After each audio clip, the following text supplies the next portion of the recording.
Hello everyone, আসসালামু আলাইকুম। Welcome to recipes by Sneha's mom. So viewers, আজকে আবারও চলে এসেছি মিষ্টির একটি গ্যারান্টেড রেসিপি নিয়ে। আজকে আপনার সাথে শেয়ার করব বেবি সুইটস মিষ্টির রেসিপিটি আপনারা পুরো ফলো করে যেভাবে মিষ্টি বানান না কেন মিষ্টি পারফেক্ট হবেই। মিষ্টিগুলো কি পরিমাণ রসে টইটুম্বুর হয়ে আছে আশা করি আপনারা দেখে নিশ্চয়ই বুঝতে পারছেন। সো আর কথা না বাড়িয়ে চলে যাচ্ছি এর পুরো প্রস্তুত প্রণালীতে। এটা কিভাবে খুব সহজেই বাসায় তৈরি করে নেওয়া যায় চলুন তা একবার দেখে নিই। এখানে আমি একটা বোল নিয়ে নিয়েছি এবং দিয়ে দিচ্ছি ফুল ক্রিম, হাফ কাপ গুঁড়ো দুধ, দিয়ে দিব 1/4 কাপ পরিমাণ ময়দা, দিয়ে দিব 1/4 চা চামচ বেকিং সোডা। এখানে কিন্তু আমি বেকিং সোডা ব্যবহার করছি, এখানে বেকিং পাউডার ব্যবহার করা যাবে না।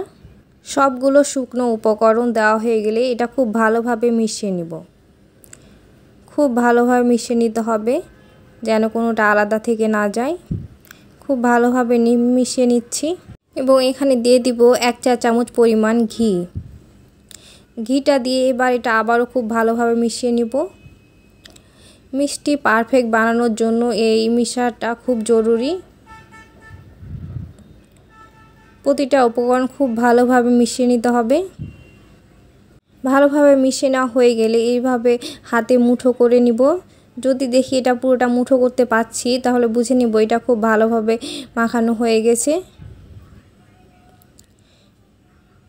এবার এখানে দিয়ে দিব 3 টেবিল চামচ পরিমাণ লিকুইড দুধ। দুধটা আমি গরম করে ঠান্ডা করে নিয়েছি। অল্প অল্প করে পুরোটা দিয়ে দিব এবং এখানে একটা খুব নরম সফট টাইপের একটা ডো হবে। খুব একটা বেশি মাখাবো না, জাস্ট এটা মিশিয়ে রেখে দিব। মেশানো হয়ে গেলে এটাকে রেস্টে রেখে দিব 10 মিনিটের জন্য। এটাকে ঢাকনা লাগিয়ে রেখে দিচ্ছি 10 মিনিটের জন্য। 10 মিনিট পর ফিরে আসছি। এবার আর এর স্টিকি ভাবটা একদম নেই।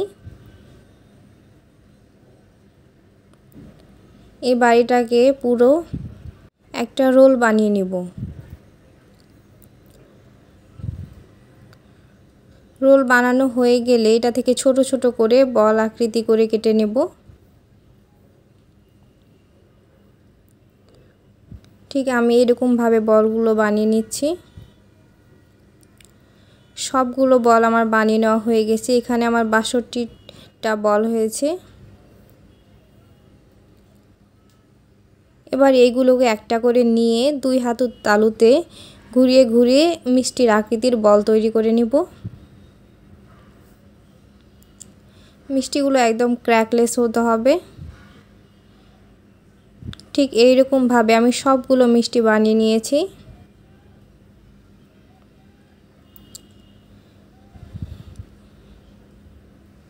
মিষ্টিগুলো বানিয়ে নেওয়া হয়ে গেলে একটা প্যান খুব ভালোভাবে গরম করে এখানে পরিমাণ মতো তেল দিয়ে দিয়েছি। তেলটা খুব একটা বেশি গরম করা যাবে না, আঁচটা একদম লো হিটে থাকবে এবং এই পর্যায়ে সব মিষ্টিগুলো দিয়ে দিব। এই পর্যায়ে এটাকে নাড়ানো যাবে না, এর হাতলটা ধরে জাস্ট একটু নাড়িয়ে দিব। আপনারা এখন দেখে নিশ্চয়ই বুঝতে পারছেন এখানে কিন্তু কোনো বাবলস নেই। তেলটা ঠিক কতটা গরম আপনারা দেখে নিশ্চয়ই বুঝতে পারছেন। ঠিক এই রকম অবস্থায় আপনারা মিষ্টিগুলো দিয়ে দিবেন এবং এখানে কোনো চামচ ব্যবহার করা যাবে না। আমি জাস্ট হাতলটা ধরে বা একটু ভালোভাবে নাড়িয়ে দিচ্ছি।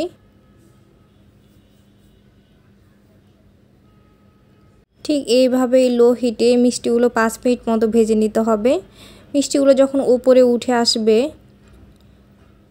তখন এগুলোকে একটা চামচের সাহায্যে নাড়িয়ে দিব এবং চুলার আঁচটা লো হিট থেকে মিডিয়াম হিটে করে দেব। এই অবস্থায় অনবরত নাড়তে থাকবো, নইলে মিষ্টিগুলো একদিক থেকে কালার হয়ে আসবে এবং আর একদিকটা সাদা থেকে যাবে। মিষ্টিগুলো অনবরত নাড়তে থাকতে হবে। দেখুন আমি কিন্তু নাড়তে আছি।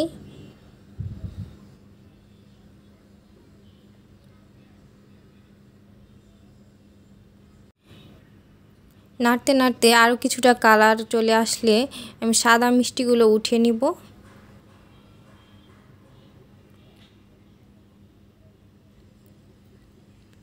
আপনাদের সুবিধার জন্য আমি মিষ্টি ভাজাটা পুরোটাই দেখিয়ে দিচ্ছি, যাতে আপনাদের কোনো সমস্যা না হয়। এবার আমি সাদা মিষ্টিগুলো উঠিয়ে নিব, যেগুলো সাদা রাখতে চাই। সাদা মিষ্টিগুলো একদম রেডি হয়ে গেছে। এখানে আমি 20টা মিষ্টি উঠিয়ে নিচ্ছি।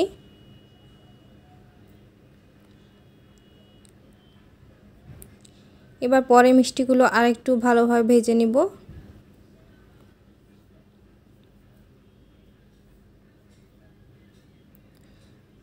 এবং অনবরত নাড়তে থাকব। নাড়তে নাড়তে কিছুটা কালার চলে আসলে লাল মিষ্টিগুলো উঠিয়ে নিব। এখানে আমি আরও 20টা মিষ্টি উঠিয়ে নিচ্ছি।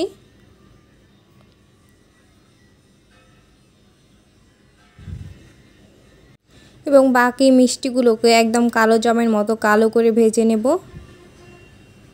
কিছুক্ষণ নাড়তে থাকতে থাকতেই দেখবেন এগুলো কালো জামের মতো একদম কালো হয়ে যাবে। ঠিক এ পর্যায়ে মিষ্টিগুলো একদম কালো কালার চলে এসেছে, কালো জামের মতো। এখন বেশিক্ষণ অপেক্ষা না করে সব মিষ্টিগুলো উঠিয়ে নিব। একে একে সবগুলো মিষ্টি উঠিয়ে নিচ্ছি।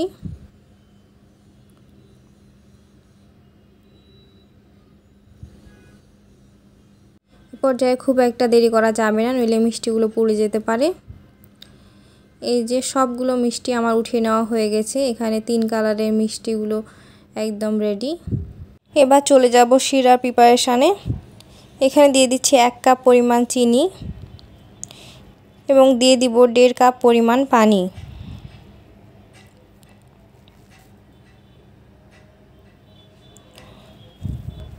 এবার শিরাটা ফুটে আসা পর্যন্ত অপেক্ষা করব। শিরাটা একদম ফুটে গেছে। এ পর্যায়ে একটা মিষ্টি হাতে নিয়ে দেখব মিষ্টিটা ধরে থাকতে পারছি কিনা। যদি মনে হয় এটা ধরে থাকতে পারছি, খুব একটা সমস্যা হচ্ছে না, খুব একটা গরম নেই, ঠিক এ পর্যায়ে মিষ্টিগুলো দিয়ে দিব। মিষ্টিগুলো দিয়ে এবার ঢাকনা দিয়ে রেখে দিব ঠিক 6 মিনিটের মতো। এবং এর ঢাকনায় যদি কোনো ছিদ্র থাকে তাহলে সেটা বন্ধ করে দিব একটা কাগজ বা একটা লবঙ্গ দিয়ে। চুলাটা বন্ধ করে 6 মিনিট পর ফিরে আসছি। মিষ্টিগুলোতে অনেকটাই রস ঢুকে গেছে। একটু নেড়ে চেড়ে দিয়ে এটা আবারও ঢাকনা দিয়ে রেখে দিব 30 মিনিটের জন্য। ঠিক 30 মিনিট পর ফিরে আসছি। মিষ্টিগুলোতে এখন রস ঢুকে পুরোটাই টইটুম্বুর হয়ে গেছে এবং এর সাইজ অনেকটাই বড় হয়ে গেছে। মিষ্টিগুলোতে ঠিক কতটা পরিমাণ রস ঢুকেছে আপনাদের একটু টেস্ট করে দেখিয়ে দিচ্ছি। একটা গ্লাসে 1 গ্লাস পানি নিয়েছি এবং দিয়ে দিলাম একটা মিষ্টি। মিষ্টিটা পুরো ডুবে যাচ্ছে, এর মানে মিষ্টিটা খুব ভালোভাবে রসের টইটুম্বুর হয়ে গেছে। একটা মিষ্টি আমি কেটে দেখিয়ে দিচ্ছি এটা ঠিক কতটা রসালো হয়েছে। আশা করি আপনারা এই বেবি সুইটসের রেসিপিটি বাসায় একবার অবশ্যই ট্রাই করবেন এবং ভিডিওটি ভালো লাগলে অবশ্যই একটা লাইক দিয়ে দিবেন এবং চ্যানেলটি সাবস্ক্রাইব করে পাশে থাকবেন। সবাই সুস্থ থাকবেন, ভালো থাকবেন। এতক্ষণ সাথে থাকার জন্য সবাইকে অসংখ্য ধন্যবাদ। আসসালামু আলাইকুম।